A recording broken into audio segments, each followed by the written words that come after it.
ပြောင်းတဲ့ပန်းကလေးလို့ရေဝေးတဲ့ငါကလေးလို့ဖေးမေမရှိတဲ့ဘဝမှာလေးသမီးအားရင်းငယ်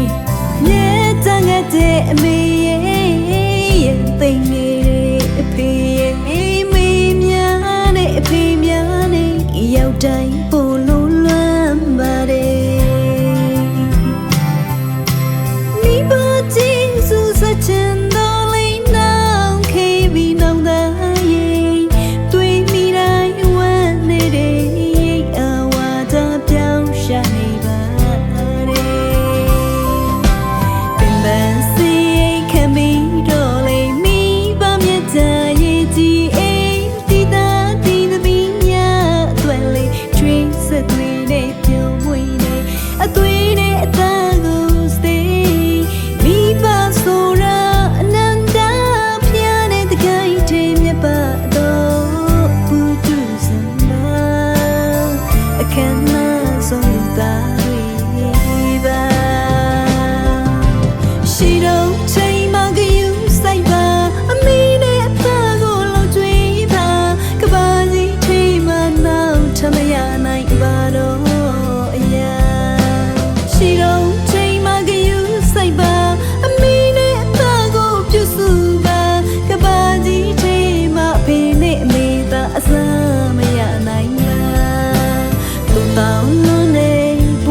ပြောင်းတဲ့ပန်းကလေးလို့ရေဝေးတဲ့ငါကလေးလို့အဖေမေမရှိတဲ့ဘဝမှာလေးသမီးအားရင်းငယ်